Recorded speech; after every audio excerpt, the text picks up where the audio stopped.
மறைந்த தேமுதிக தலைவரும் நடிகருமான விஜயகாந்தின் நினைவு நாளில் நீங்காத அவரின் நினைவுகள் குறித்து மக்கள் குரல் பகுதியில் எழுப்பப்பட்ட கேள்விகளுக்கு புதுக்கோட்டை மாவட்டம் அறந்தாங்கி மக்கள் தெரிவித்த கருத்துக்களை பார்ப்போம். தமிழகத்தில் கடையலில் வள்ளலுக்கு அப்புறம் இன்றைய தினம் ஒரு மனிதாபம் உள்ள ஒரு தலைவர்னா கேப்டனை சொல்லலாம்.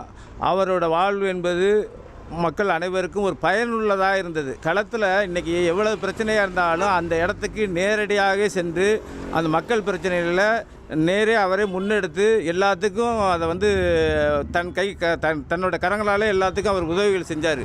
இன்றைக்கி அவரோட மறைவுக்கு பிறகு அந்த இடங்கிறது பெரிய வெற்றிடமாக இருக்குது. அப்பேற்பட்ட அந்த வெற்றிடத்தை நிரப்புவதற்கு யாரும் இல்லை.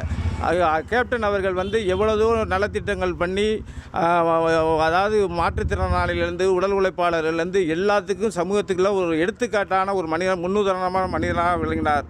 அவரோட மறைவு என்பது இன்று வரை ஈடு செய்ய முடியாத இழப்பாக இருக்கிறது. அவர் தமிழகத்தில் இருந்தபொழுது திரைத்துறையில் பல சாதனைகளை புரிந்து தமிழில் மட்டும்தான் நடிப்பேன் என்று 150 படங்களுக்கு மேல் நடித்து தமிழக மக்களின் மற்றும் உலகமெல்லாம் இருக்கும் தமிழர்களின் மத்தியிலும் இடம் பிடித்தவர் கேப்டன் விஜயகாந்த்.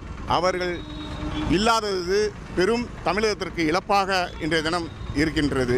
அவர் அன்னதானம் அப்படின்னு என்று சொன்னாலே தமிழகம் மட்டுமல்ல உலகமெல்லாம் இன்றளவும் அவருடைய ரசிகர்களும் சரி நாளைய தினம் அன்னதானத்தை வழங்கி கொண்டிருக்கிறார்கள். ஊரெங்கும் இந்த சிறப்பான அன்னதானம் நடைபெற்று கொண்டிருக்கிறது.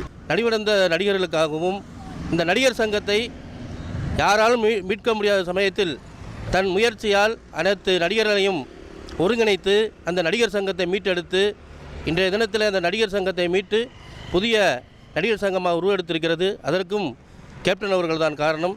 அது மட்டுமின்றி எண்ணற்ற ஏழை எளிய மக்களுக்காக தன் வாழ்க்கையை அர்ப்பணித்தவர் தான் கேப்டன் அவர்கள். கடையேழு வள்ளல்களில் கடைசி வள்ளலாக ஐயா கேப்டன் அவர்கள் இன்னும் மக்கள் மனதில் வாழ்ந்து கொண்டிருக்கிறார்.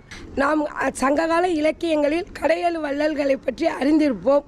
ஆனால் இப்பொழுது நமது தலைமுறையில் அறிந்த ஒரு வள்ளல் என்றால் அது விஜயகாந்த் தான்.